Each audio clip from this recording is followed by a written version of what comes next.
Sin embargo, vamos a dar inicio a algo muy importante. En esta semana segunda de los anticonvulsivantes, es necesario tener en cuenta varios puntos de partida. Primero, ¿qué es un botón sináptico? La siguiente, por favor. Ya. Este es el objetivo terapéutico. Tratar la crisis convulsiva con fármacos anticonvulsivantes. Prevenir el desencadenamiento de todas las crisis, la acción antiepileptógena y la acción neuroprotectora. Minimizar las reacciones adversas y estimular el apego posible al tratamiento. Es preciso mencionar lo siguiente. El encéfalo está formado de una corteza, una zona subcortical, la zona talámica, la zona de los pedúnculos cerebrales, la protuberancia, la oliva, que corresponden a la primera neurona cerebral. Las convulsiones están producidas en lesiones en donde ha muerto lo mínimo una neurona. Una neurona tiene como mediador químico de su función la glucosa y el oxígeno. El AMP cíclico es muy importante como la coenzima necesaria y las convulsiones pueden tener movimientos desde un movimiento de contracción que se llama tónico y un movimiento de relajación que se llama clónico. Todo esto se evidencia a través de un estudio de toma de potencial de traslado de sodio de potasio y también otro que es de cloro. Estos iones van a tener una bomba de membrana en la zona efectora, donde se encuentra el nervio que va a tener respuesta.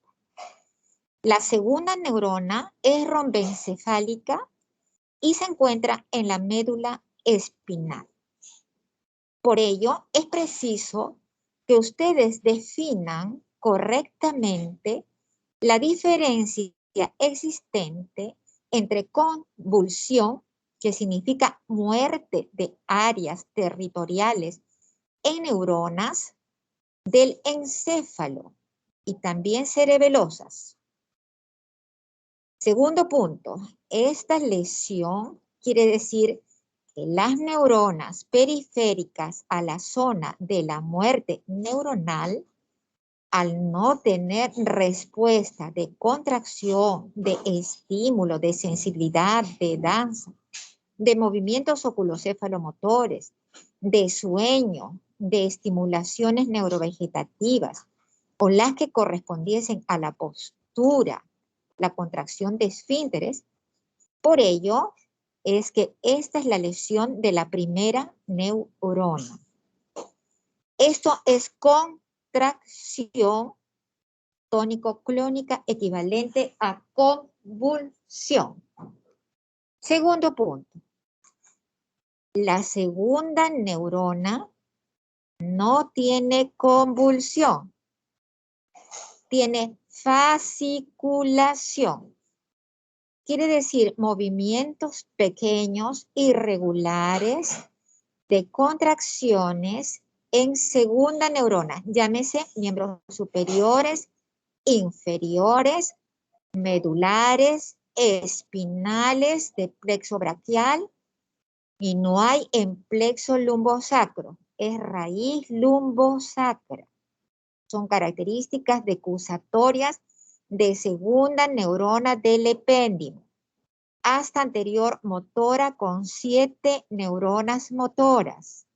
Hasta posterior sensitiva, que es larga, delgada. Decusan en el epéndimo. Existen unas células inhibitorias cercanas a la membrana del poro de la neurona segunda en la médula llamada célula de Renshaw o célula inhibitoria de la excitación. Retomo. Acá dice el objetivo. El objetivo principal es el siguiente. Cada vez que existe el movimiento o la convulsión tónico-clónica o la neurona que no tiene el pasaje de oxígeno necesario, se convierte pasados los 5 minutos de la reanimación en la muerte neuronal, que es irreversible. Esta muerte neuronal va a potencializar, y reitero, la zona de las neuronas periféricas, que se vuelven hiperexcitables, que se traducen en el electroencefalograma como transporte de bombas en movimientos en espigas o complejos polipuntas. Quiere decir ondas alfa, ondas beta, que son las normales, en las diferentes áreas territoriales que se colocan los chupones o los botones de trazado electroencefalográfico. Zona frontal, área 6 de movimiento oculocéfalo-motor, áreas prerrolándicas o movimientos puros, la zona externa, donde existe la cabeza, la lengua, la parte que corresponde al tórax, y la parte interna de la cara interna del hemisferio prerrolándica es la zona lumbar y de miembros inferiores. La zona parietal puede tener lesiones de tipo sensitivas, que también es muerte neuronal. Zona temporal es auditiva y de los medios del comportamiento de la audición. Lesión en la área 17 y 18 es lesión oftálmica. Cara interna del hemisferio hipotálamo, hipocampo, cuerpo calloso, zona límbica, con trastornos del comportamiento. Y también existen las características que son internas en pedúnculos cerebrales con movimientos del decusamiento para el tercer par craneano. Alteraciones en otros pares también existen dentro del encéfalo. Y zonas de ataxias, de disritmias, de arritmias, corresponden a las zonas de la oliva vulvar.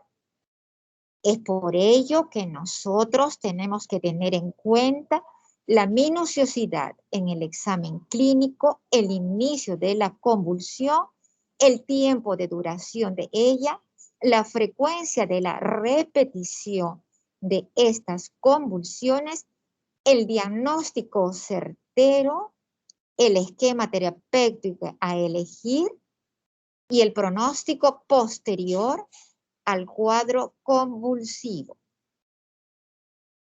Debemos minimizar todas las reacciones adversas si es que yo elijo un fármaco, que si es resistente, puedo asociar varios fármacos. Y si en caso de varios fármacos, puedo yo encontrar reacciones adversas que se presentarán de acuerdo a lo que desarrollemos en este trabajo. Debemos estimular el mayor apego posible al tratamiento. ¿Qué quiere decir? Que debo ser muy concreto, minucioso en tipificar el tipo de cuadro de epileptógeno. ¿Qué es un cuadro epileptógeno? No solamente significa una epilepsia, significa un cuadro de crisis convulsiva o un cuadro de convulsión. La acción antiepileptógena significa que no repita las convulsiones. Y la acción neuroprotectora significa que frente a las descargas eléctricas de la luz de fármacos, de asociación de fármacos, de características de potenciación o de sumación de fármacos llamados sinergismo, pueden demostrar que nuestro esquema ha sido el efectivo, el eficiente y el eficaz. Tratar una crisis convulsiva significa prevenir la lesión neuronal irreversible. Cada cuadro de convulsión significa destrucción de un área que tenga una función cortical o subcortical. Puede tener trastornos del comportamiento, trastornos de conducta, puede asociarse al sistema reticular descendente, lesionando o cambiando inclusive el sueño o una ausencia o llamado pequeño mal. La siguiente, por favor.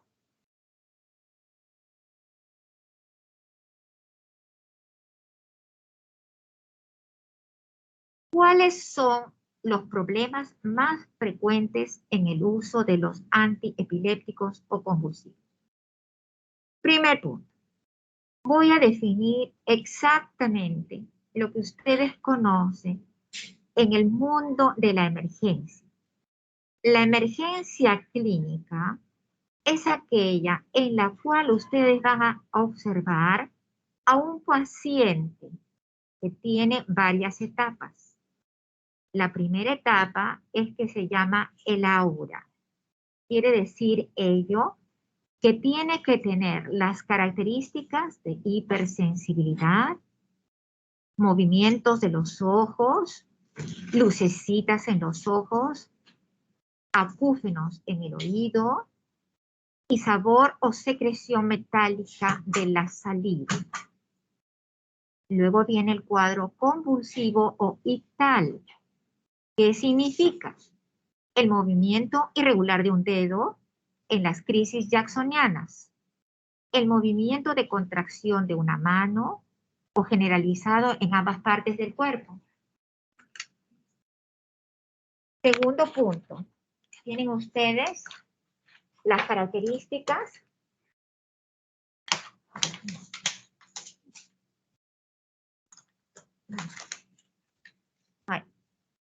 la segunda parte es las características específicas de qué significa la contracción ictal, en la cual hay pérdida ad integrum de la conciencia. Quiere decir que el paciente está convulsionando y sin embargo no hay otra opción. Posteriormente a ello viene el cuadro post-ictal. ¿Qué es un cuadro post-ictal?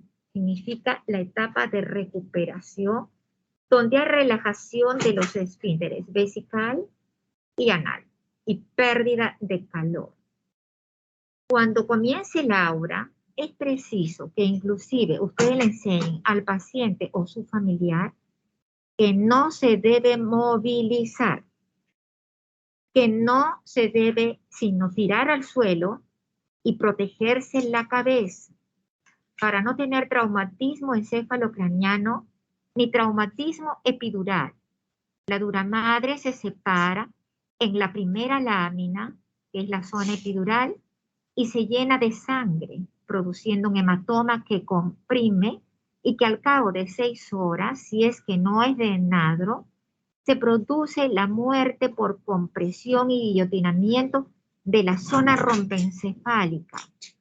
Debe ser intervenido quirúrgicamente después de este cuadro. Por lo tanto, ustedes deben evaluar el cuadro clínico, la evaluación neurológica obligatoria durante las 6 primeras horas y las 72 horas después con tratamiento.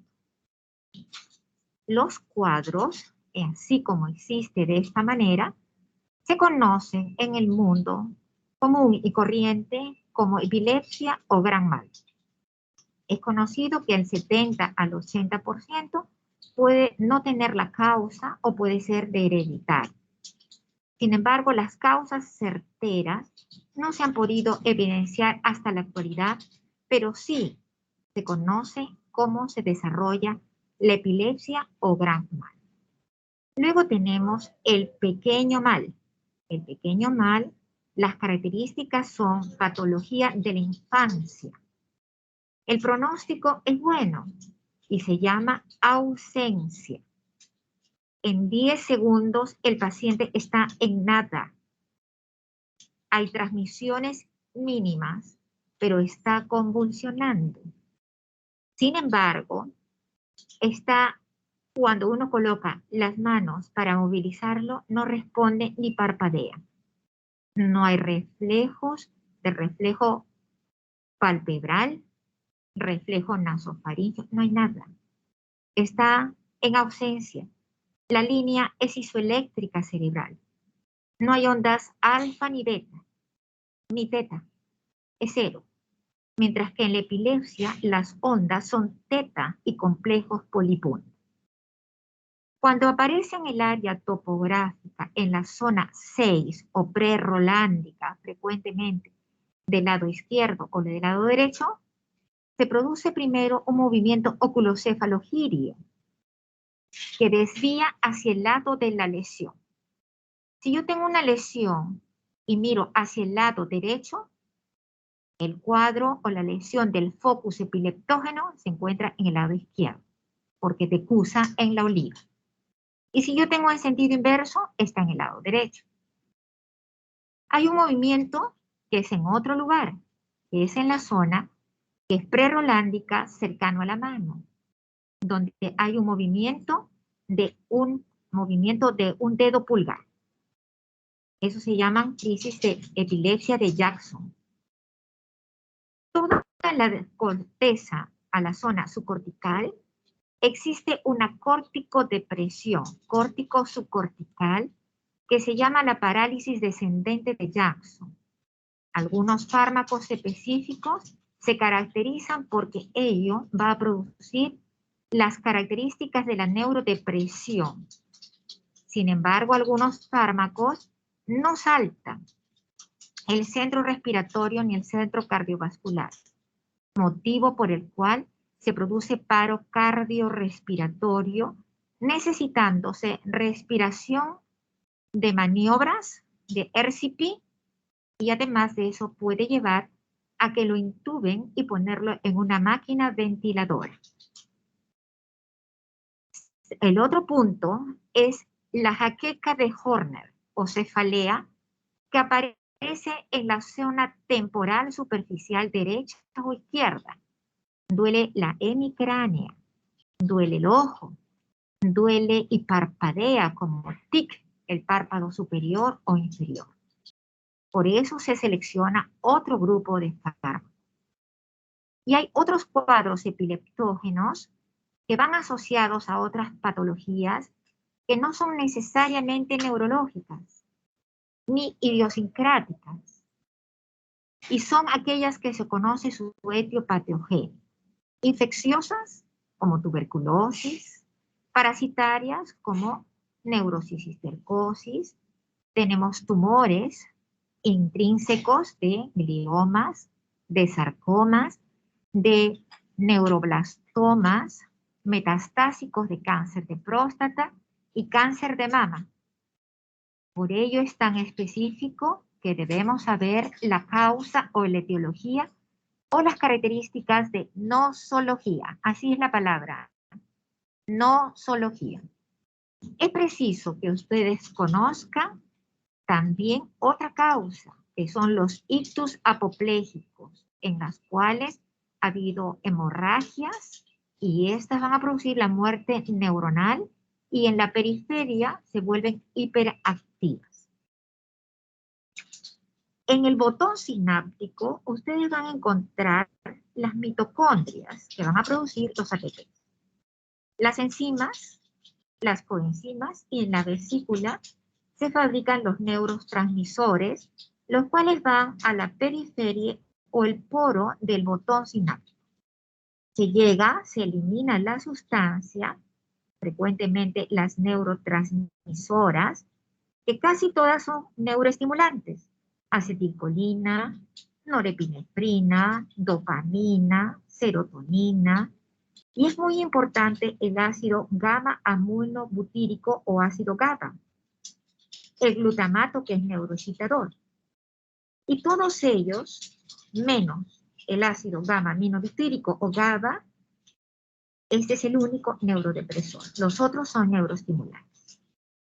Existen muchas drogas que son activas o agonistas y otras que son antagonistas después en el receptor o en la célula efectora.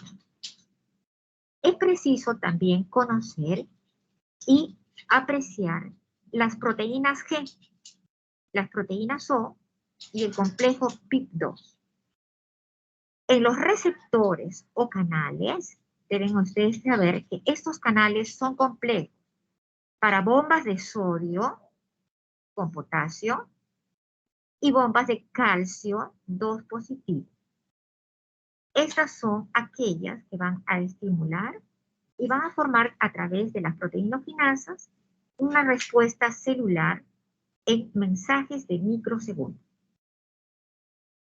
Por lo tanto, debemos tener en cuenta que en los nervios, en las neuronas, existen sustancias que son neurotransmisoras.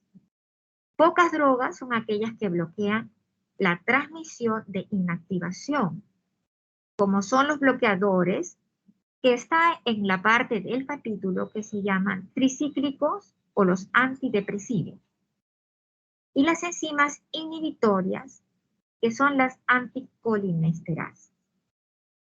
El tercer punto son algunas drogas inhibitorias de las enzimas, por ejemplo, acetilcolinesterasa, anhidrasa carbónica, los inhibidores de la monoaminoxidasa, la ciclooxigenasa. Un grupo pequeño son las hormonas endocrinas, la insulina, la levotirosina, el cortisol, aldosterona, testosterona, estradiol. Y en zonas periféricas, los receptores H1 de histamina y la serotonina. Todos los que hemos hablado, todos son estimuladores. Sin embargo, el que tenemos específicamente es el gamma aminobutírico, GABA, selectivo GABA-T.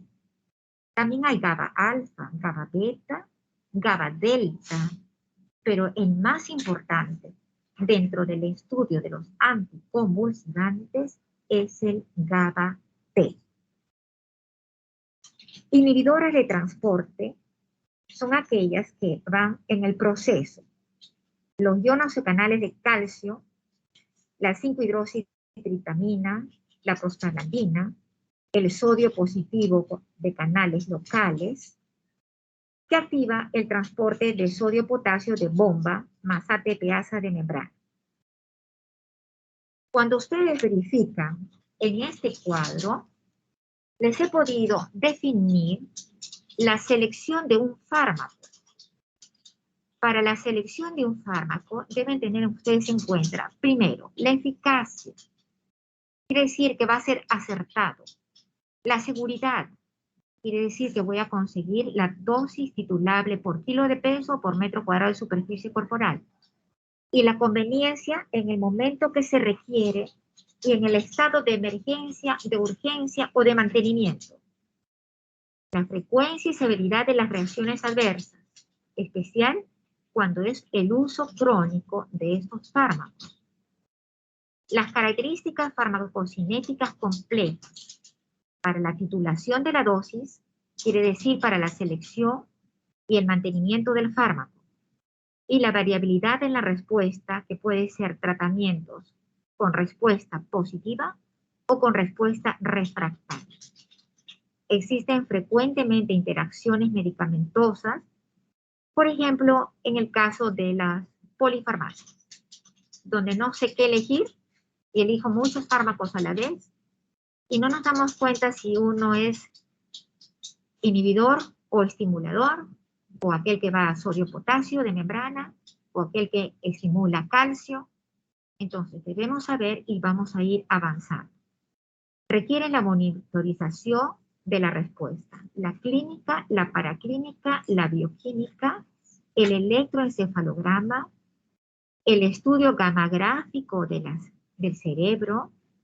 Podemos tener la polisomnografía. Y también, si quiero yo diferenciar entre una primera neurona y una segunda neurona, la segunda neurona es la electromiografía. La falla terapéutica cuando tengo que hacer mi auditoría de caso y revisión de caso clínico. Y la dificultad de la investigación.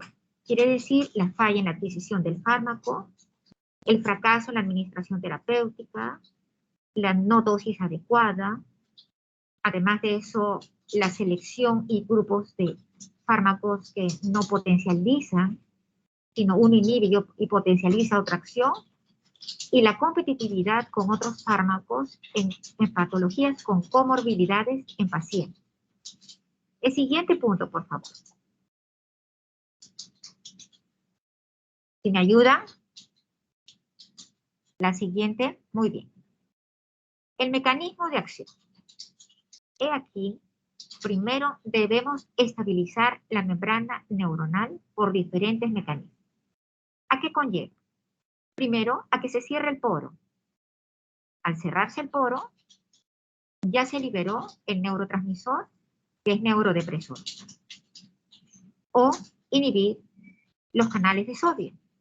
De esa manera, no hay intercambio de la bomba sodio-potasio y no pasa ni agua, ni ingresa nada, ni ingresa estímulo. Entonces, en modificación de ellos, la neurotransmisión del GABA-T contra el glutamato. Son ahí los representantes, el grupo de las benzodiazepinas, que son ansiolíticos de bajo peso molecular. Los barbitúricos con su representante tiopental. Y los inhibidores del sodio, el grupo de las difenilidantoínas, la carbamazepina y el muy utilizado en nuestro medio, el ácido valproico. Y la inhibición de los canales de calcio, que son el ácido valproico puro. Por ello, quiere decir que si yo estabilizo la membrana neuronal, todas las sustancias que son los intermediadores químicos que están en medio o en el espacio interneuronal, al receptor, queda bloqueado y están ocupando la zona del receptor el inhibidor. Este inhibidor hace que no despolarice la membrana.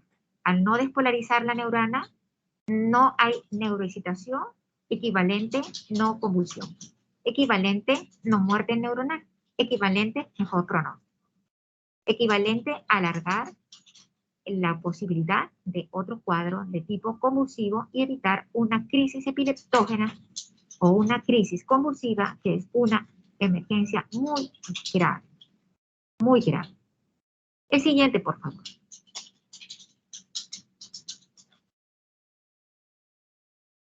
El grupo de las difenilidantoínas son utilizados como fármacos de mantenimiento. La fenilidantoína ejerce su efecto anticonvulsivante a través, no se olviden, de la inhibición de los canales de sodio. Quiere decir que mi potencial de membrana no va a pasar. Y al no pasar, no va a producir depresión de mi estado de conciencia.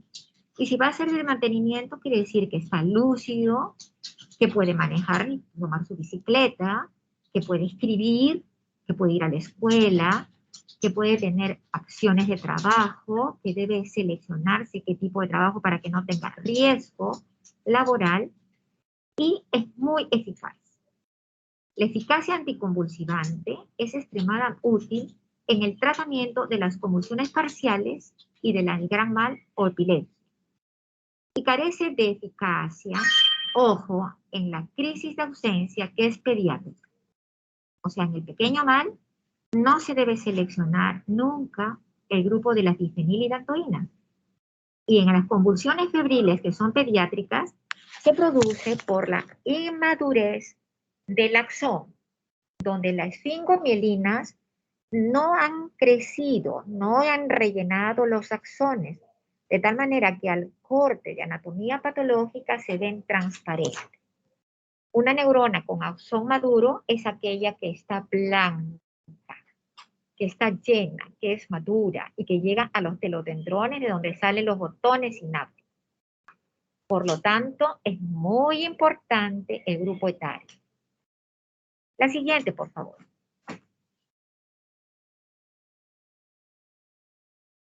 La difenilidantoína o fenitoína tiene una enorme variabilidad intra e interindividual.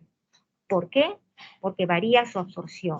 La presencia del ácido clorhídrico, la presencia de fármacos que son antitrombóticos, aquellos en el cual el hígado no es eficiente, aquel en el cual sencillamente tenemos que valorar si existe o no las proteínas adecuadas para el transporte. El uso de este fármaco puede cambiar con el uso crónico, por lo tanto debe hacerse la titulación en sangre. El sustrato de mecanismos del eflujo, quiere decir si hay retorno de tipo convulsivo mediante el control del electroencefalograma. En pacientes menores de 5 años no se puede evidenciar un electroencefalograma.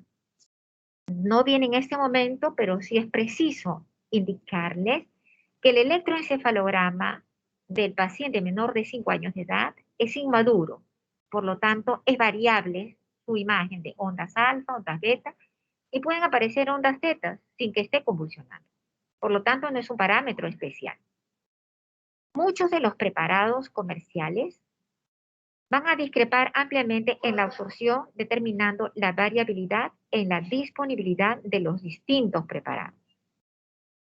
Por lo tanto, se recomienda utilizar siempre el mismo preparado, el mismo fármaco, la misma forma de presentación.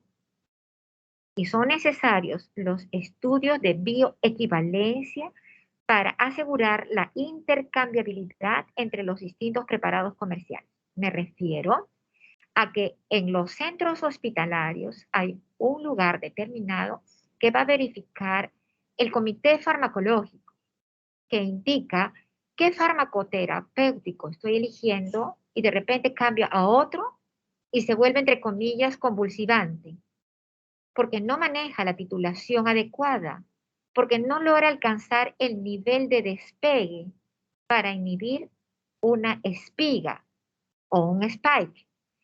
Y por lo tanto, no es el fármaco a elegir.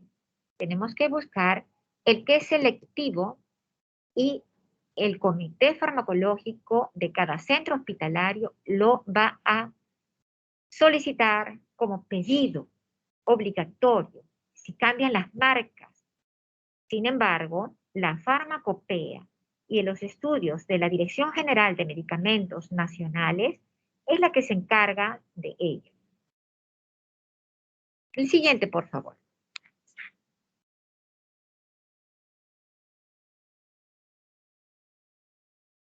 Esta difenilidantoína está unida a diferentes tipos de las proteínas plasmáticas, especialmente la albúmina. Quiere decir que si soy un desnutrido y tengo hipoalbuminemia, no voy a poder trasladarla ni transportarla porque es mi camioncito quien lleva en la tolva la difenilidantoína.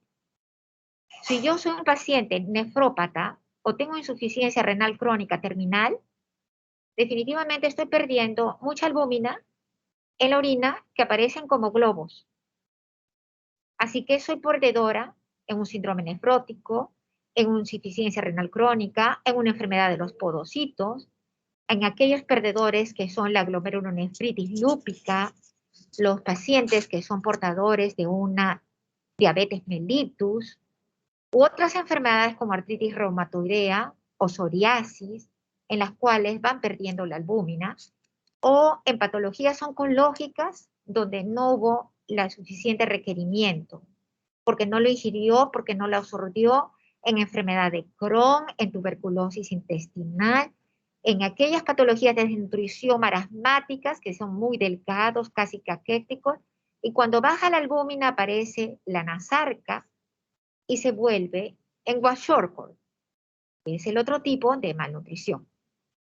Aumenta la fracción libre del fármaco en los pacientes con hipoalbuminemia, y al ser libre el fármaco transita, pero no ingresa a través de los canales que son de la transferencia del vaso periférico o del capilar al espacio intersticial y a la neurona.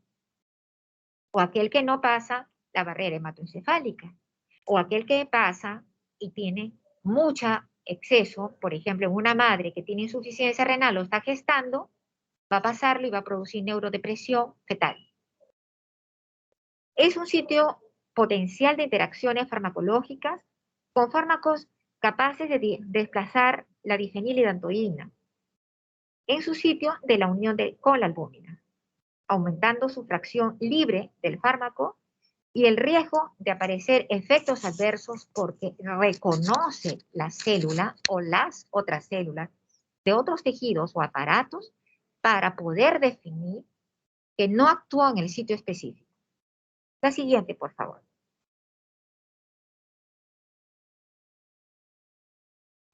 La difenilidantoína es un fármaco que se caracteriza por presentar una amplia gama de efectos adversos.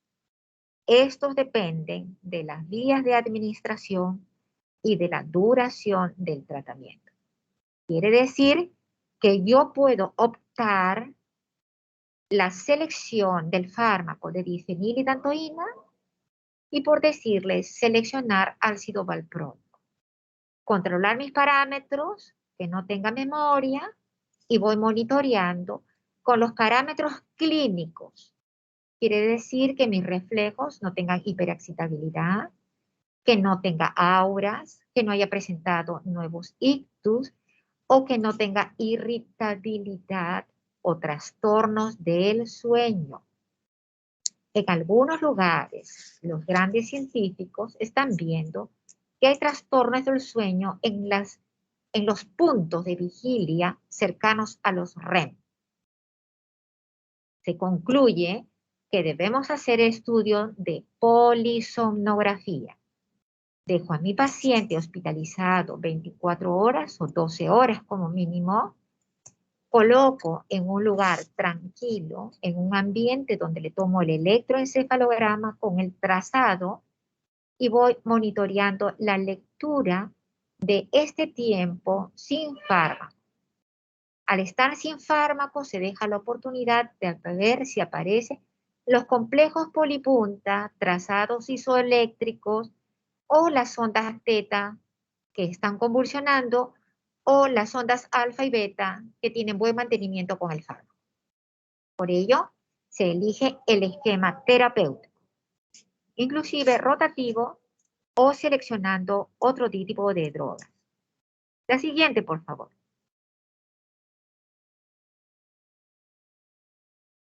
La difenilidantoína se trata de un fármaco con estrecho rango terapéutico. Quiere decir que mis dosis farmacológicas son cada 8 horas, que no debo fallar.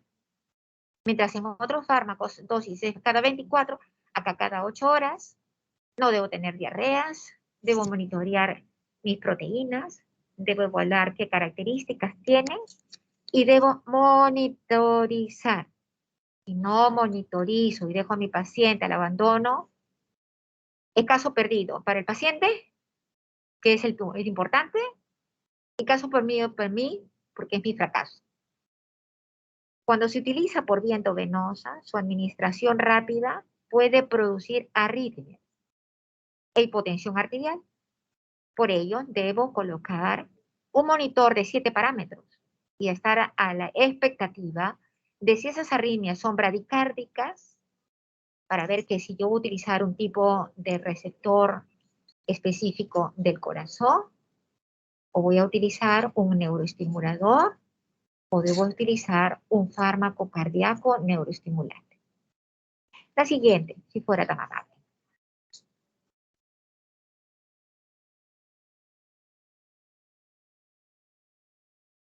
La siguiente, por favor.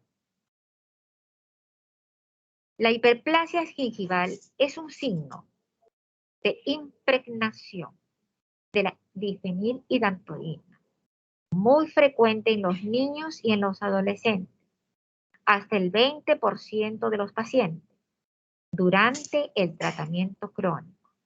Su aparición no requiere de suspensión del tratamiento, pero sí conlleva a que yo evalúe si la hiperplasia gingival va a tener secuestros de alimentos, si va a tener sangrado, movilización de las piezas dentarias, las eruptivas infantiles, la caída de las piezas dentarias, las caries precoces y además de ello que no haya separadores para tener el espacio para cuando venga una pieza dentaria definitiva. La siguiente, si fuera tan gentil. He allí la imagen. Es el signo de la impregnación. La difenilalantoína tiene síntomas gastrointestinales, náuseas, vómitos, anorexia, que pueden disminuir su incidencia con la administración del fármaco, monitoreando y dando las dosis y evitando la monodosis diaria, sino la dosis específica. Aparecen lesiones adversas a nivel cutáneo y puede producir una enfermedad grave que es la Stevens-Johnson, la cual se caracteriza por ampollas o flictenas en la boca, en el párpados internos, en la zona anal, en todas las mucosas, en todos los intestinos, que puede conllevar a la muerte. Los efectos adversos hematológicos son comúnmente en casi todos estos fármacos neutropenia, trombocitopenia y granulocitosis. Quiere decir que casi mis 3 series están comprometidas en mi médula. La anemia megaloblástica es el efecto adverso más frecuente. La siguiente, por favor. Y ustedes dirán, ¿por qué la doctora se está demorando tanto en difenilalantoína? Porque es un fármaco que es utilizado para mantenimiento. Pero ahora compite con otro fármaco, que es el ácido valproico. Y en epilepsias refractarias, el topiramato y el levetiracetam. Importantes iteraciones medicamentosas y además pueden utilizarse en otros casos y no competitivos con fármacos anticonceptivos durante su tratamiento que conllevarían a gestación con riesgo de muerte o abortos y que pueden producir gestaciones que no son deseadas y que deben cuidarse si es que sale gestando para continuar con la vida del feto y respetando que es un no nacido con vida y con nombre y un ser humano en formación. La siguiente, por favor.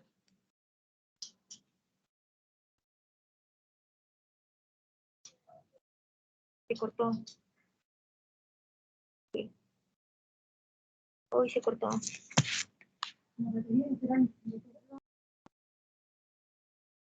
¿Cómo hago?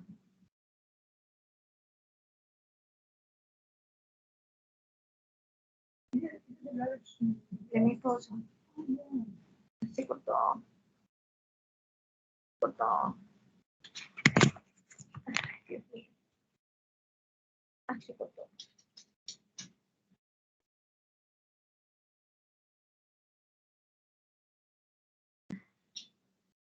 Se cortó.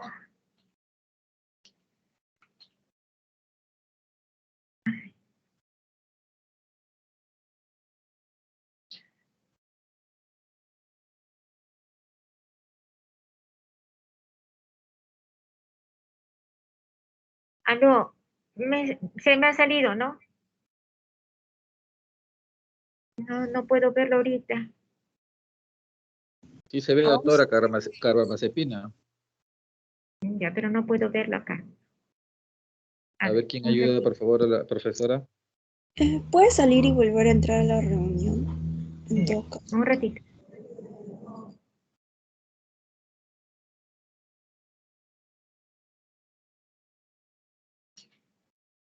¿Me puedes ayudar? Dice que salga y que vuelva a entrar.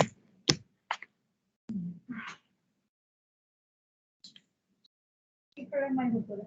Es el team. No importa, espera. Espera.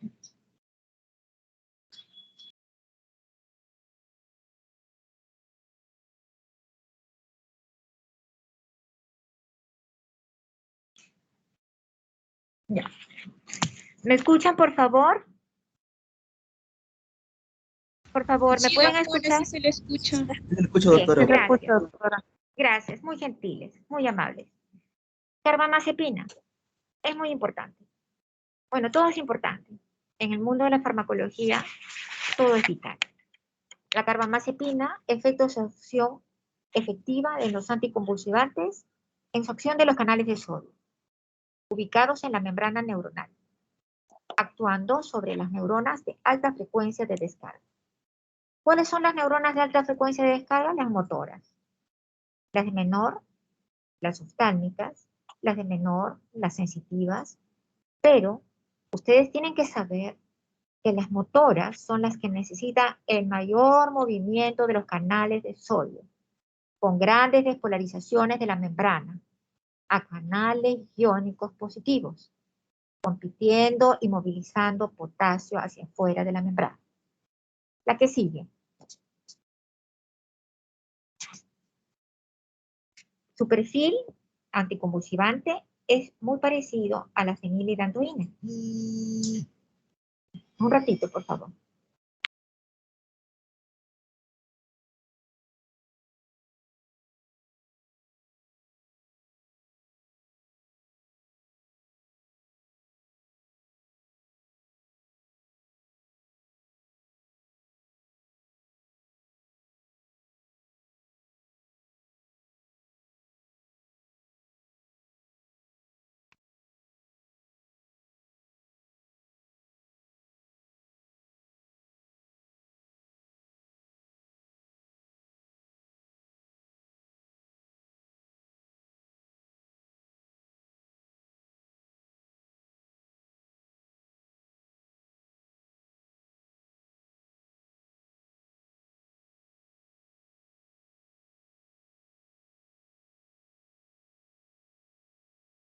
Bueno,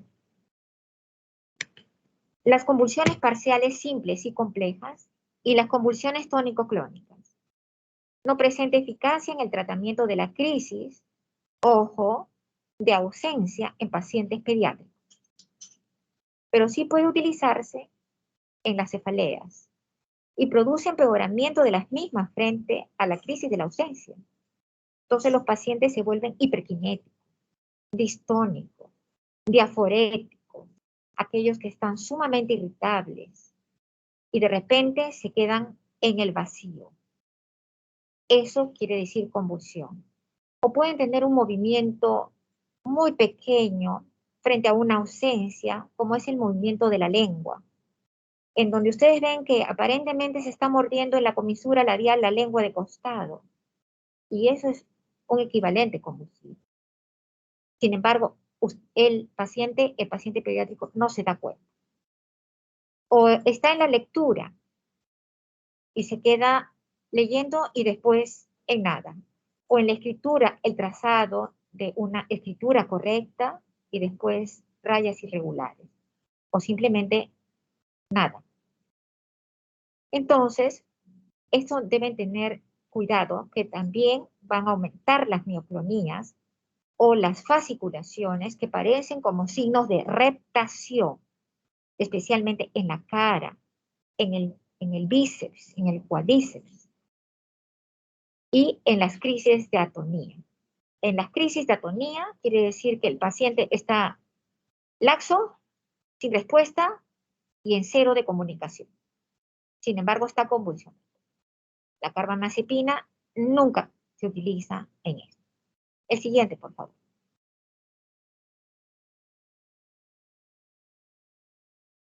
Existen problemas de bioequivalencia, por lo que se recomienda utilizar siempre el mismo preparado, como el anterior que les mencionaba.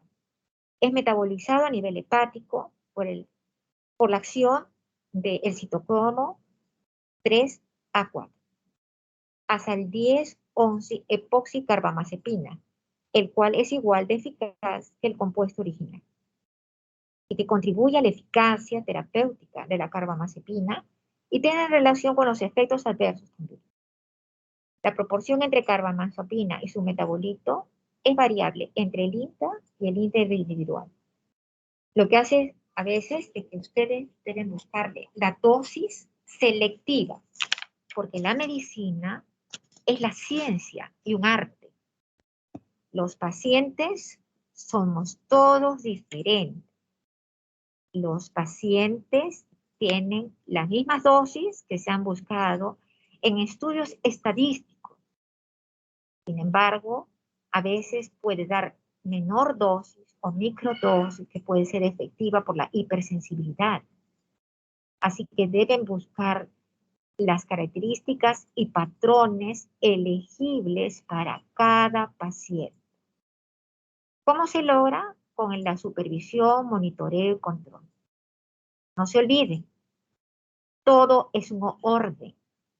El orden hace que lleguemos al triunfo y el triunfo es el beneficio del paciente.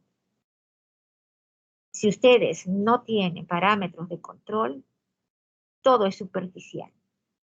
No es científico, es empírico.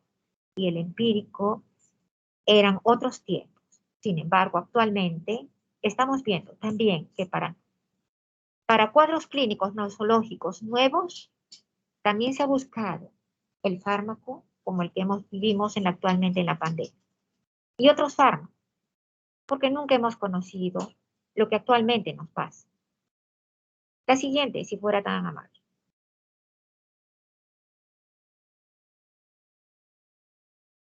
Los efectos adversos más frecuentes son aquellos que se producen en el sistema nervioso central, en donde yo no puedo manejar ningún automóvil. Está proscrito, porque voy a estar somnoliento, voy a tener movimiento rápido de mis ojos, voy a tener vértigo, voy a tener ataxia, trastornos cerebelosos, visión borrosa, diplopia, voy a tener mareos frecuentes y sequedad de boca. No solo dependen de las dosis, sino también de la velocidad de absorción, de estómago vacío, de estómago lleno, después de la administración de alimentos. Así que esto debe decirse que debe estar administrado después de alimentos. Otros fármacos no, van en ayunas. Van en ayunas. Los síntomas gastrointestinales son también un efecto adverso frecuente y se puede disminuir su incidencia por aumento progresivo de la dosis y evitando el uso de la monodosis diaria, igual que el anterior fármaco. Siguiente. Gracias. El principal efecto adverso hematológico es la leucopenia. Leucopenia, que es muy importante, que significa no defensa a las características o efectos de las bacterias. Gram positivas o gram negativas. Si es una gram negativa y tiene leucopenia, los valores de ella es baja de leucocitos totales y baja de neutrófilos. Por ello es que existe gran precaución frente a las gram negativas. Esta aparece aproximadamente en el 10% del paciente, pero uno no sabe cuándo es el paciente. La dosis depende y suele resolverse espontáneamente. Únicamente el 2% de los pacientes desarrolla leucopenia y debe suspenderse el tratamiento obligatorio y buscar otro fármaco de selección, que posiblemente dentro de los fármacos de la gama son el grupo farmacológico del ácido valproico. Y en otros, los que son dependientes de levetiracetam. Siguiente, por favor.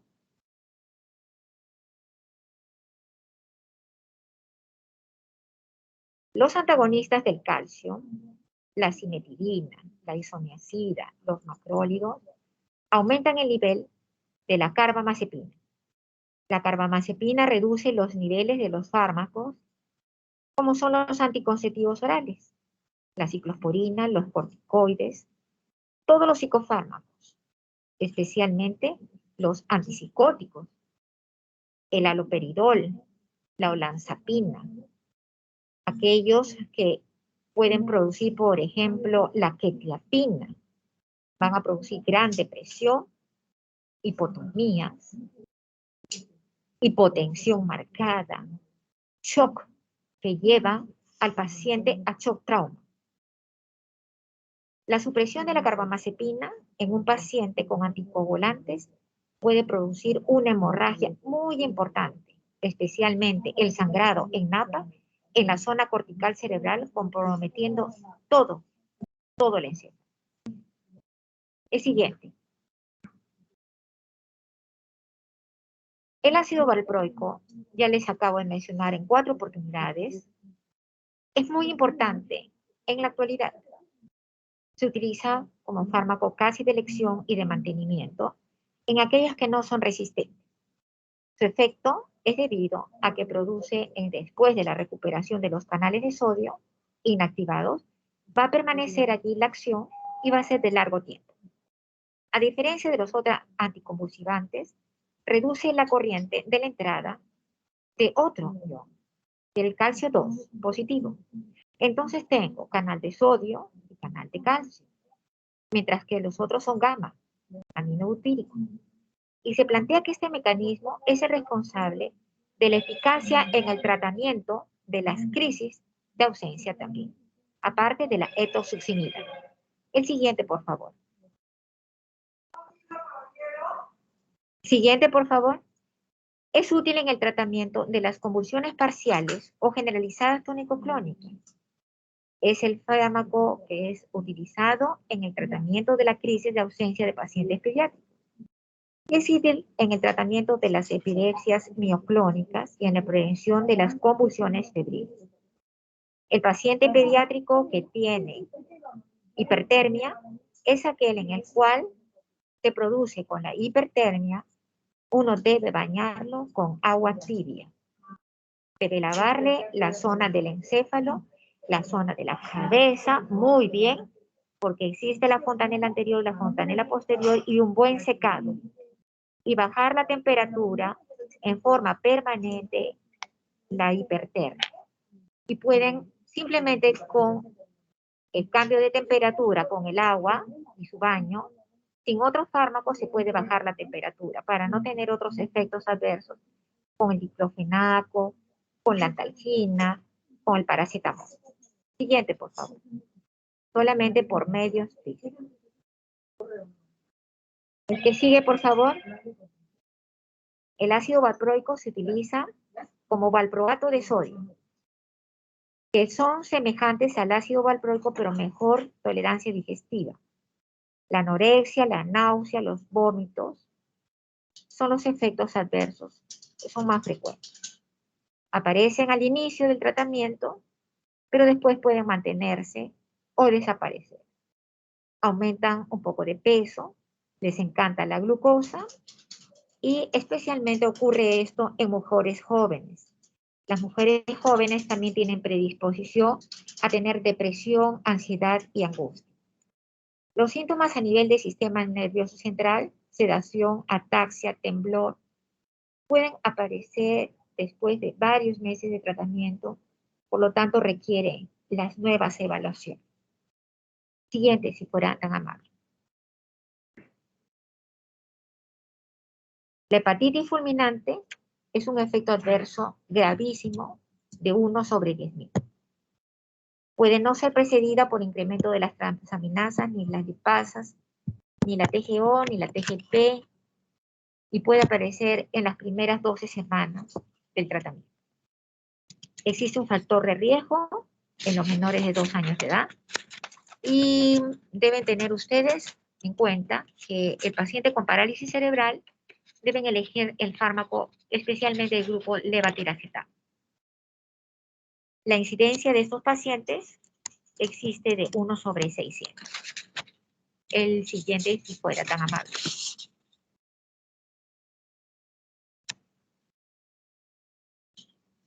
Vamos a ingresar a otro grupo farmacológico, que es el grupo de los tiobarbitúricos.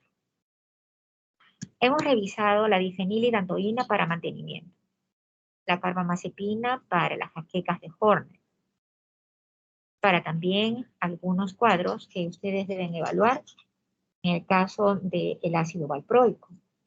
Y ahora nos toca el grupo farmacológico que es más conocido de larga data, pero que es un fármaco depresor córtico subcortical, que sigue la parálisis descendiente de Jackson, salvando la zona de la oliva, del centro respiratorio, del centro cardiovascular. Quiere decir que salta de igual manera que las benzodiazepinas.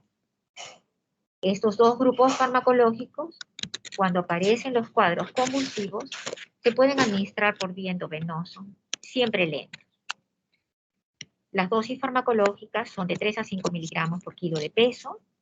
Está unido a las proteínas. El hígado es el lugar del metabolismo principal. Se utiliza especialmente también en otra patología que es el kernicterus o ictericia por hiperbilirubinemia indirecta en el recién nacido. Debe a su efecto a la unión del receptor GABA, especialmente el tipo T, potenciando la sinapsis GABAérgica, por lo tanto es inhibición, aumentando la corriente del cloro mediado por los receptores GABA, y esto produce una hiperpolarización de la membrana, disminuyendo su excitabilidad. Esto que es resaltado con letras negras es el mensaje principal. Es uno de los pocos anticonvulsivantes que inhibe la descarga anormal del foco epileptógeno, además de inhibir la propagación hacia otras regiones para hacer un cuadro de tipo contracción tónico-clónica compleja.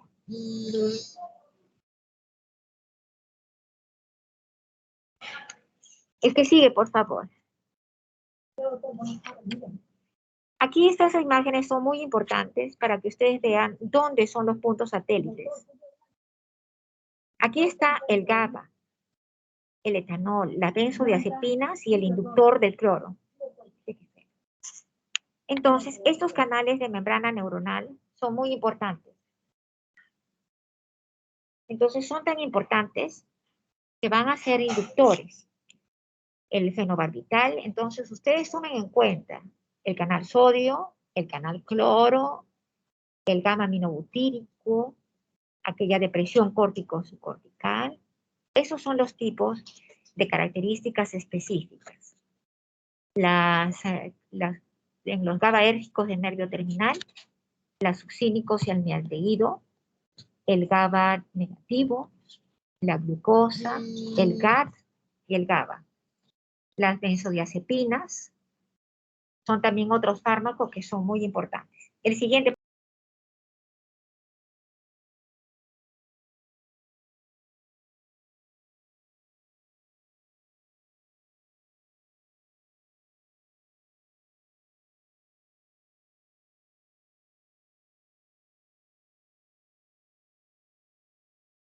El fenobarbital es eficaz para el tratamiento de las convulsiones tónico-clónicas generalizadas y parciales. Es útil en el tratamiento de las convulsiones febriles. Disminuye el riesgo de recurrencia de estas convulsiones y la muerte en las neuronas. También es uno de los fármacos utilizados en el tratamiento del estado de mal convulsivo y carece de eficacia en las crisis de ausencia. Así que lo importante es saber cuáles son para las crisis de ausencia y cuáles son para los cuadros de epilepsia o los cuadros convulsivos complejos. El siguiente, por favor. La sedación es el efecto adverso. Por lo tanto, deben saber que después de la dosis de inicio terapéutica para salir del cuadro convulsivo, deben bajarse las dosis hasta 3 miligramos por kilo de peso. Esta dosis va a ser de mantenimiento, pero ustedes saben que va a producir la sedación. Y esto puede desarrollarse una tolerancia al fármaco y puede prolongar su tratamiento.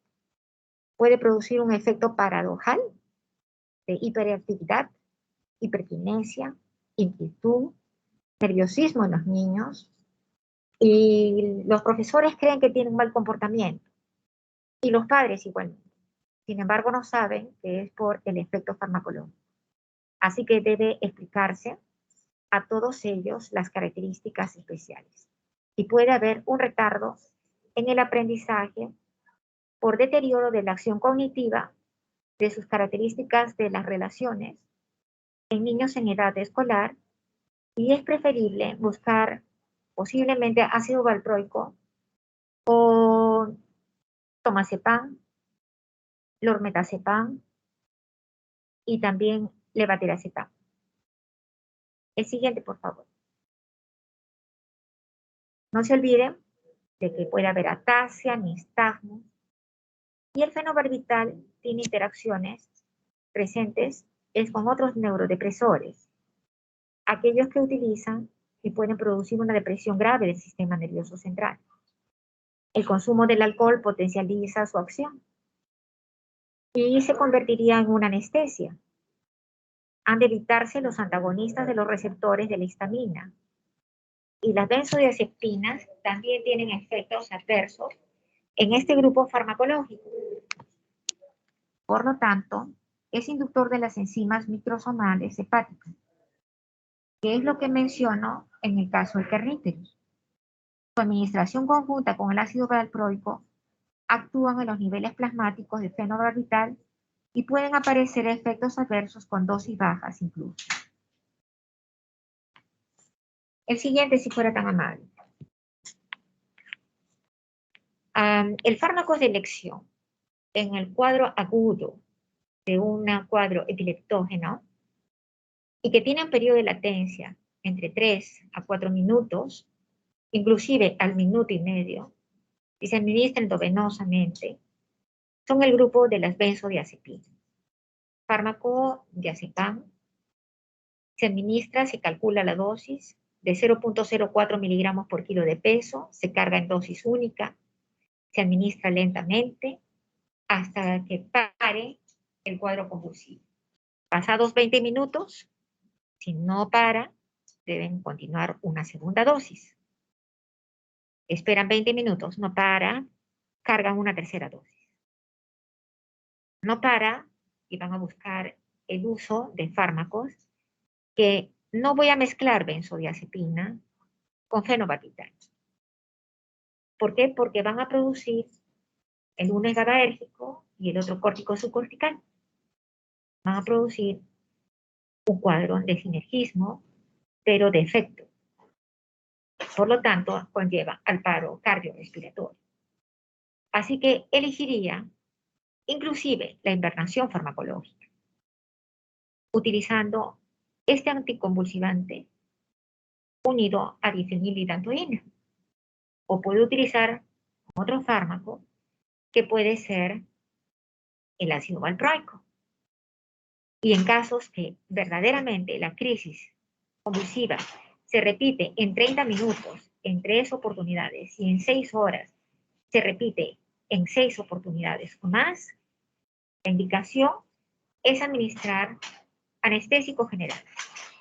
Entre ellos, tendría que utilizar el propofol, el etomidate, puedo utilizar el tiopental y también puedo utilizar, por ejemplo, los alotanes que van a darle tratamiento. En algunas otras personas, en donde continúan las lesiones, antes de utilizar ello, se puede conllevar inclusive a la invernación por temperatura. La invernación por congelamiento hace que la neurona no tenga descarga y no haya muerte de la neurona. Sin embargo, existe un gran riesgo por las características de las proteínas. Las proteínas del organismo pueden también tener trastornos irreversibles. Así que por ello, lo que les he repetido en toda la clase es supervisión, control y monitoreo. Titulación sanguínea, parámetros de control hematológico de las características de los glóbulos rojos y especialmente los glóbulos blancos. Alteración en las plaquetas, debo tener control hepático de la albúmina, de trastornos de la coagulación de la sangre, de la protrombina y también de las transaminasas. La más frecuente de los usos de las benzodiazepinas son diazepam, lorazepam, clonazepam, lormetazepam, tomazepam, nitrazepam, y en otros tiempos se utilizaban otros fármacos que actuaban en los receptores alfa 1, alfa 2, gamma, beta, la soplicone, el hidrato de cloral, la clometazole, derivados barbitúricos, y que tienen gran afinidad por el receptor GABA. Las benzodiazepinas tienen la característica de la gran probabilidad de unirse a los receptores abiertos del GABA. Y al tener probabilidad de los receptores abiertos del GABA, hace que tenga una respuesta inmediata. Y por ello es que nosotros podemos utilizarlos en otros casos como ansiolítico. La benzodiazepina, el diazepam y el lorazepam. Entonces, por ello, la clase se caracteriza por toda la mixtura de los fármacos que son antidepresivos, anticonvulsivantes, neurodepresores, anestesia general. Así que todo este equipo de trabajo es cada una de estas acciones. Y hay que saber diferenciar que en la actualidad se están haciendo estudios de los trastornos del sueño, reitero, en los cuales va a tener como repercusión que deben ser monitoreados. Existen muchas personas en la actualidad que tienen insomnio y esto es por alteración de sus RAM. Por ello es que debemos tener cuidado y en los estudios gamagráficos podríamos haber visto que existen puntos satélites brillantes con el isótopo que va a producir centelleo en la gamografía cerebral o SPECT cerebral. Y eso se puede ver también inclusive en otras patologías psicóticas. Pero en las patologías convulsivas también hay evidencia. ¿Quién sigue, por favor? Siguiente. Las benzodiazepinas ejercen su efecto anticonvulsivante a través de su acción a nivel de la sinapsis GABAérgica. Actúa a nivel del receptor GABA, el cual está acoplado a un canal de cloro. Específicamente la benzodiazepina aumenta la frecuencia de apertura de los canales de cloro y hace un aumento neto de la conductancia del cloro, con la consiguiente hiperpolarización de la membrana neuronal y por lo tanto disminuye, ojo, la excitabilidad neuronal. Y con esto para la convulsión. Y si para la convulsión, no hay muerte de la neurona. Y si no hay muerte de la neurona, quiere decir buen pronóstico. Y a mayor, mejor pronóstico, menor convulsión, menor muertes neuronales y no mejor recuperación de los tejidos dañados, que son irreversibles, sino mejora en otras zonas periféricas o adyacentes al locus o el focus epileptógeno para que desarrollen la actividad que había estado disminuida o muerta. Porque existen cerca de 400.000 neuronas que no funcionan. Sin embargo, hay solo 80.000 que están hiperfuncionando. Y al estar hiperfuncionando, tenemos la opción de que se desarrolle. Y si aparece en un niño un cuadro convulsivo como el cuadro febril, tenemos la opción mágica de desarrollar la oportunidad de neuroestimulación, de motor fino, de motor grueso, del aprendizaje, del lenguaje y de la lectoescritura, con estas características del conocimiento y sus acciones. El que sigue, por favor.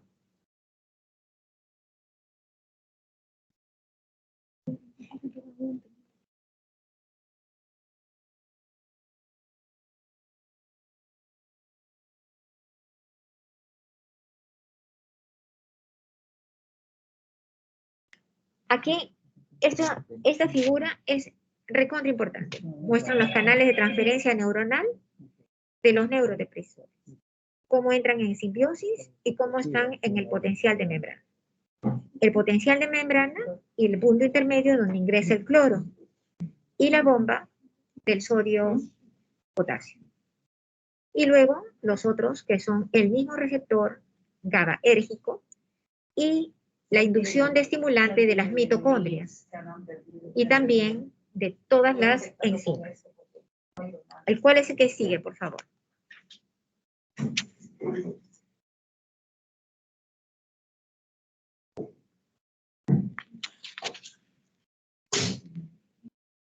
En todos los cuadros epilépticos, o en la mayoría de ellos, representan la eficacia anticonvulsiva en el tratamiento de la crisis frente a la mayoría de las convulsiones.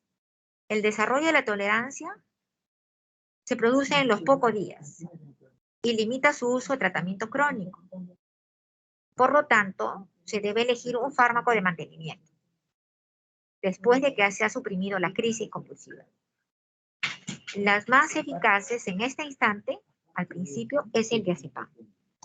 Sin embargo, es necesario que ustedes conozcan que deben utilizar o pueden utilizar dosis utilizadas en el estado epiléptico, la diazepam, fenitoína, propofol y tiopental. Ese es el orden. Y aquellos en el foco epileptógeno, donde hay movimiento de sodio, movimiento de glucosa, la glucosa es el receptor y va a estimular el calcio 2 para inhibir las células de Spike o los trastornos Spike tálamo neuronales, con el tipo de célula T y canales de calcio. Los canales, en el caso de las epilepsias de pequeño mal o de las ausencias, es etosuximida y valproato.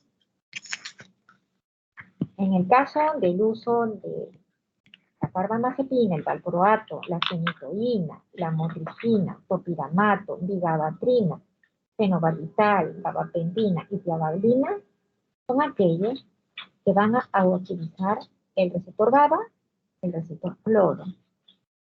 Así que ustedes deben saber minuciosamente cuáles son las características y sus actividades. El que sigue, por favor.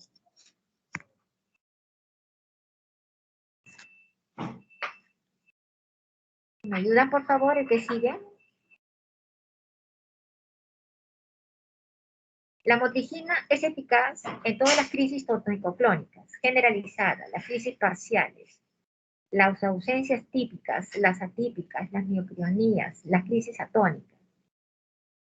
Su principal acción es la inhibición del sodio en la boca, inhibición de las descargas de alta frecuencia, actúa sobre los canales del calcio, inhibiendo la liberación de los neurotransmisores excitadores, como es el ácido glucámico en el sistema nervioso central, y la lamotrigina mejora también el estado de ánimo y la sensación de control interno en los pacientes que están deprimidos.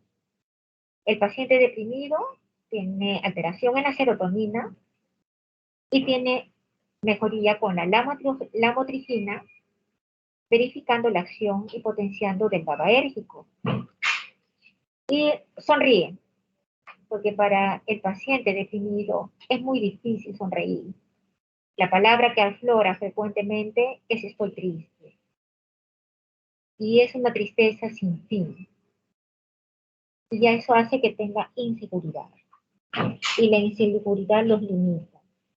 Y al limitarlo, hay que darles otra opción de tratamiento de antidepresivo, por ejemplo, sertralina asociado con la motrigina. Y asociado también a clonazepam o a clonazepam sublingual, que se conoce como Satrix, de 0.25 miligramos, que es especialmente para la crisis de ansiedad y para el síndrome de pánico. Por ello, es que todos estos fármacos se utilizan de amplia gama en tratamientos, como los que han unificado en esta única clase. Y queremos saber y definir, y luego les voy a explicar el resumen, para que ustedes tengan las cosas claras, porque si no, estamos perdidos. El siguiente, por favor. En otros, es el topiramato, la oscarbazepina, la gabapentina y la pregabalina. La pregabalina para el dolor preneuropático. Aquellos que tienen lesiones irreversibles neuropáticas periféricas, diabetes mellitus, aquellos que son operados por la columna por HNP, aquellos que les han hecho laminectomías lateralizadas de una u otra, especialmente de HNP o de hernia del núcleo pulposo lumbar, lumbosacro, y cervicales, con gran compromiso del plexo braquial, en las cuales las lesiones se evidencian como salvas mioclónicas o lesiones en salvas en la electromiografía. Electromiografía para estudios periféricos neuronales. Y la gabapentina es para trastornos del dolor crónico. La gabapentina va a producir el incremento de la titulación de gabapentina o GABA de tipo T, pero con una reserva alfa y beta. En cambio, la pregabalina es la inductora anterior a la mitocondria, donde se van a formar en las vesículas, se moviliza el sustrato y moviliza toda la glucosa. En conclusión, es importante tener la glucosa en sangre dentro de los parámetros normales, porque una glucosa por encima del valor normal, no tenemos insulina para poder ingresarla al interior celular, en la diabetes mellitus, y la neurona no se nutre y no tiene sustrato para tener ATP. Y al no tener el sistema de ATP, no tenemos energía. 72 de energía se fueron. Y todo el AMP cíclico se cambió. Y el sistema de interrelación entre la neurona y el medio ambiente se transformó. Por eso ustedes van a observar los trastornos del comportamiento impredecible. Y en esta etapa de la pandemia es mucho más impredecible por la reclusión, porque ahora hay nuevo brote de Omicron y vamos a tener que los niños y los adolescentes y los jóvenes tienen cambios. Primero han tenido una reserva interna obligatoria, les cambiaron su modus vivendi y actualmente salen corriendo y quieren hacer todo. Y no hay forma, porque sencillamente hasta todo el sistema de neurotransmisión se altera. Por lo tanto, hay depresión, ansiedad, trastorno al sueño. Y lo que no medimos es las características del insomnio. El dolor es un signo claro de lo que dice el cuerpo. Si tenemos dolor, hay otros fármacos que calman el dolor. Desde la terapia física, desde el agua tibia, el agua fría, todo tiene características individuales, pero todo está inmerso dentro del ecohábito. Si no entendemos al paciente ni lo escuchamos, nunca podremos lograr alcanzar su interior. Si no nos conocemos nosotros, menos aún a otra persona. Y por la telemedicina, por la teleconferencia, tenemos que pedir exactamente que nos den el tiempo de utilidad para atención de la consulta. El siguiente, por favor.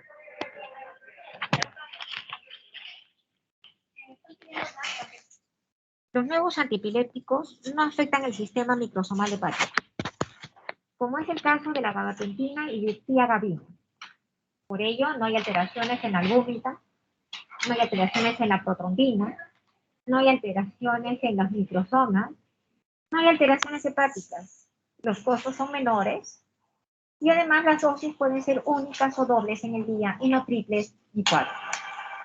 En cambio, otros como la oscarbazepina y el topiramato son inductores e inhibidores del sistema microsomal, por lo que las interacciones farmacológicas tienen un problema terapéutico. Están incluidos dentro de la revisión del comité farmacológico de cada centro hospitalario para la prescripción.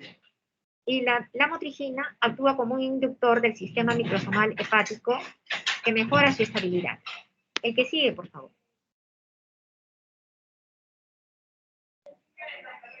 La investigación tiene como grandes objetivos la generación de todos los conocimientos a través de la nueva producción de las ideas. Somos seres pensantes, actuantes, y el mundo de los médicos y el mundo de todos los de la ciencia y la salud es buscar a todos los problemas y los diagnósticos nosológicos soluciones prácticas, útiles, sencillas, de explicación simple, transparente, corta, de mensajes correctos al paciente, a su familia y a su responsable. Hay que pensar en esta medicina y en la investigación como todo un proceso, en el que hay que tomarse en consideración la forma rigurosa, las diferentes etapas, la responsabilidad, la ética y la concurrencia de todos los actuantes y actores dentro del sistema de la salud. El que sigue, por favor. quisiera utilizar una parte de su tiempo para lo siguiente. Retorne al anterior si fuera tan amable. Voy a revisarles en algo simple, pero útil. La epilepsia es una enfermedad crónica, en la cual sus medidas normales y anormales tienen cambio en las neuronas cerebrales. La crisis focal empieza en un locus, en el cerebro, donde puede estar limitado a clónica distal de una extremidad, por ejemplo, la epilepsia o convulsiva de Jackson. Sin embargo, hay otros trastornos que pueden producirse en trastornos generalizados secundariamente a los estímulos efectivos. Primariamente se generalizan y no hay evidencia de la localización ni la focalización. Puede ser un lugar o en ambos hemisferios, o puede ser en general. Incluyen los movimientos tónico-clónicos, ataques, que se llaman gran mal o epilepsia. Estos son trastornos rígidos. Pueden tener laxitud. Y hay otros que se llaman el síndrome de ausencias o pequeño mal, que son menores, usualmente menores a 10 segundos. El tratamiento etosuximida. El cuadro de gran mal, dependiendo del cuadro. Cuadro agudo, diazepam y derivados de la benzodiazepina. Luego mezclarlo o alternativo con ácido valproico o alternativo con difenilidantoína. El otro cuadro es verificar el singular de las drogas, las características de las posibilidades futuras frente a una respuesta parcial. El uso del topiramato, del vigabatrin, de la gabapentina, pueden reducir la incidencia de tipo convulsiva. Y solamente quedaría un 7% de acuerdo a los estudios y las investigaciones frente al tratamiento refractario con levetiracetam. El fenobarbital, la primidona y el clonazepam son drogas alternativas, pero tienen efectos sedativos. El pequeño mal, repito, etosuximida para despegue directo, o el valproato, tratamiento mantenimiento. Esta ausencia puede aparecer ocasionalmente en la vida adulta, es excepcional. El estado epiléptico va a ir deteriorando poco a poco. Si pasan de 30 minutos, se convierten en un estado epiléptico. Es una emergencia médica. La emergencia médica puede utilizar anestesia general. No se olviden, propofol, alotane, tiopental de vía endovenosa. Es un gran peligro por la muerte cerebral. Los fármacos derivados de las benzodiazepinas, lorazepam, diazepam, son utilizados inicialmente en el caso de mantenimiento, pero puede seleccionarse la fenitoína con su monitoreo. Las drogas antiepilépticas controlan las convulsiones, especialmente por acción del GABA, mediante la inhibición. Las benzodiazepinas, la vigabatrin, el fenobarbital, el valproato y la reducción del flujo del sodio. Las causas de la epilepsia es desconocida entre 60 y 70% de los casos. Vuelvo a repetir como conclusión que puede heredarse porque no se conoce. Sin embargo, es un inminente peligro cerebral frente a los tumores, la asfixia, las infecciones, las convulsiones, la meningoencefalitis, la hipertermia, los parásitos, las injurias. Las convulsiones pueden precipitarse, por ejemplo, con las fenotiacidas, los antidepresores tricíclicos y muchos antihistaminos. El mecanismo de acción de los anticonvulsivantes es variable de acuerdo a lo que les acabo de explicar durante el transcurso de el desarrollo de esta exposición. Debemos prevenir estas frecuencias altas de excitación, el ruido, la luz, fármacos, comida. Debemos hacer la titulación específicamente en sangre, utilizar mis parámetros de tipo hematológico, hepático, neurológico, del fondo del ojo, el electroencefalograma, la electromiografía, el SPECT cerebral, la tomografía cerebral, las resonancias magnéticas para diagnosticar otras patologías. No olvidemos la fenitoína en el canal de sodio. Debemos ver las descargas y las altas frecuencias. La carbamazepina, la motrigina, el valproato y topiramato tienen acción sobre las neuronas y su bomba de sodio. El valproato directamente actúa aumentando la fuerza de tipo GABAérgica, de tipo central. El vigabatrin es un inhibidor irreversible del GABA, el cual incrementa en el cerebro los niveles de GABA central y la relajación. Las benzodiazepinas incrementan la inhibición central, pero por la acción sináptica relacionada al GABA, es el receptor del cloro. Es necesario que ustedes tomen en cuenta todas estas drogas, los grupos, y posteriormente al cuadro convulsivo, no darles de alta, sino observarlos. Y las consultas deben ser permanentes. En terapias de mantenimiento con controles cada 3 meses de por vida. Controles electroencefalográficos variables. De acuerdo a la guía y protocolo clínico y a la vía clínica. ¿Qué diferencia entre guía y protocolo? La guía es aquella que nos sirve de esquema para la selección. Y la vía clínica, la direccionamiento. ¿De qué niveles de complejidad, de atención y además de selección de fármacos por niveles de atención para los usuarios? No olvidemos esto. Especialmente tenemos que ver los efectos colaterales de trastornos cerebelosos, sedación, ataxia, nistagmus, sequedad, hiperparkinsonismo infantil. La primidona se metaboliza de tipo de iones inactivos, anticonvulsivantes como el fenobarbital. Quisiera decirles que esta clase es un gusto estar con ustedes y que hayan tenido el tiempo definido para poder acompañarnos. Es una clase compleja, sin embargo, la hemos llevado a cabo. Esperamos que sea de utilidad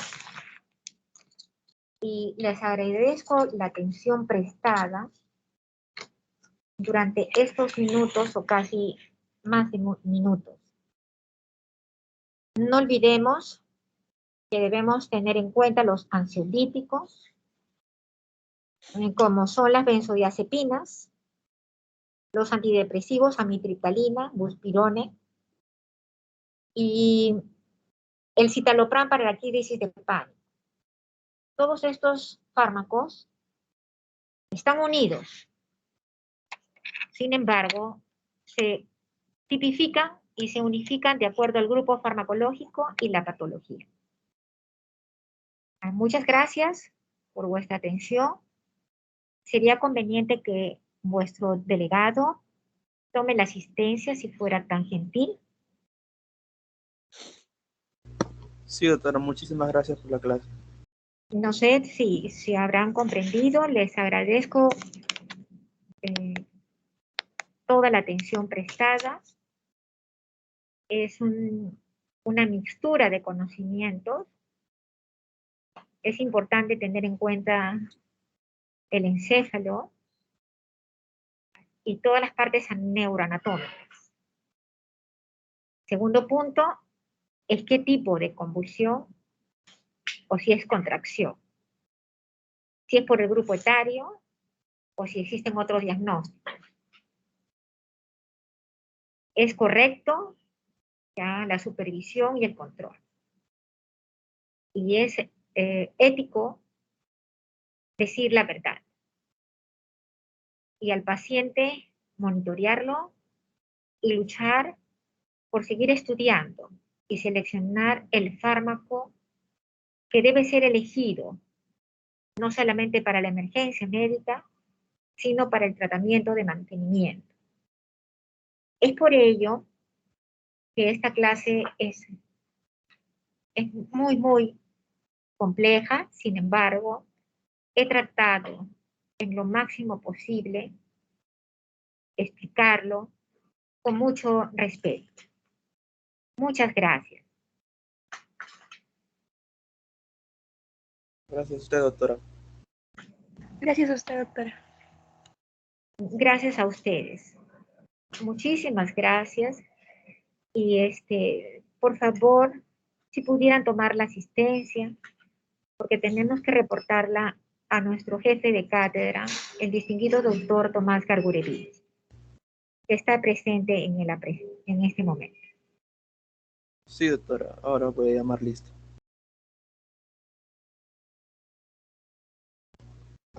A ver. Acevedo. Presente. Ok. Alcalde.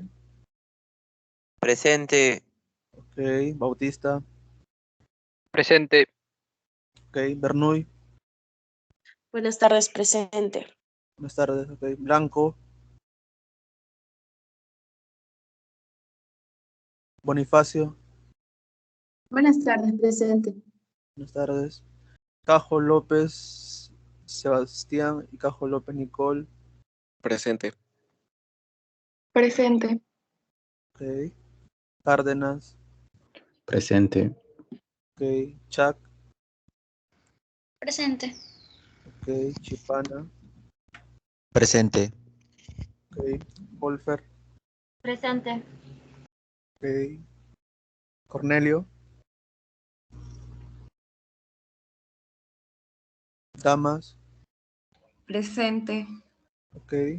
De la Cruz. Presente, Santiago. Ok. Del Río. Presente. Ok. Delgado.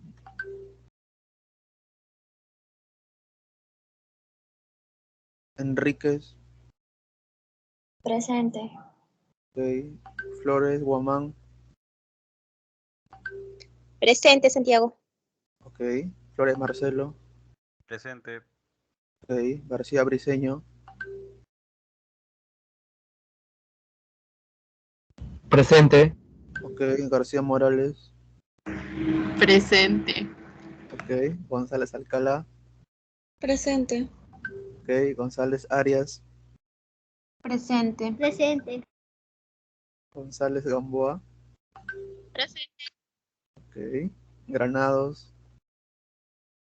Presente. Ok. Guayambal. Presente. Ok. Hernández. Presente. Ok. Herrera. Presente. Ok. Nostroza. Presente. Ok. Guamán. Buenas tardes, presente. Buenas tardes. Hurtado. Presente. Ok.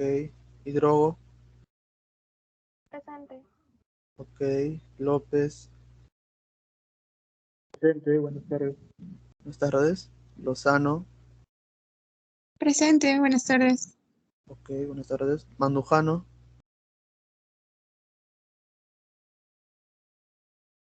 Matos.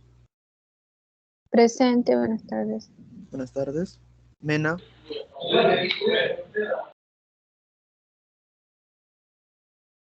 Mesa. Mesa presente. Ok. Morán. Morán, presente. Ok. Muñoz. Presente, ¿se me escucha? Sí, sí, sí. Ok. Sí, gracias. Presente. Ok. Muriel. Presente. Ok. Ordemar.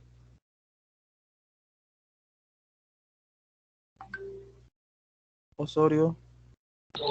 Presente. Ok. Pachauri. Presente. Ok. Pino.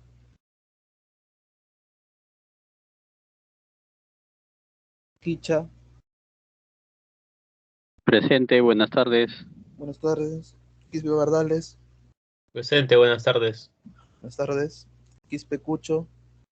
Presente, buenas tardes. Buenas tardes. Quispe Molina. Presente, Santiago. Ok. Quispe Vera. Presente, buenas tardes. Buenas tardes. Ramos Rojas. Ramos presente, buenas tardes. Buenas tardes. Ok. Reyes Chávez. Presente. Ok. Río Janampa. Presente. Ok. Rojas Chávez. Presente. Ok.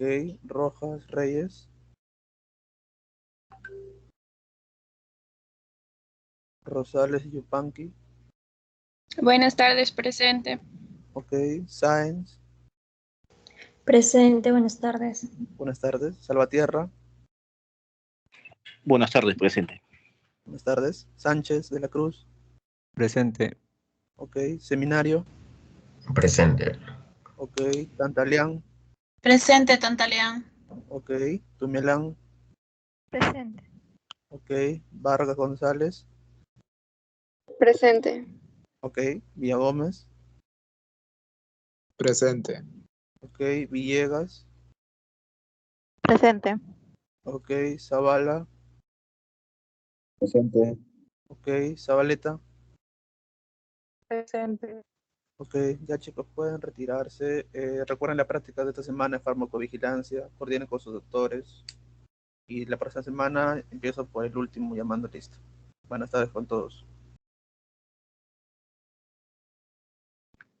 Buena tarde, muchas gracias, muy amables. Muchísimas gracias, doctora. A ustedes, muy gentiles.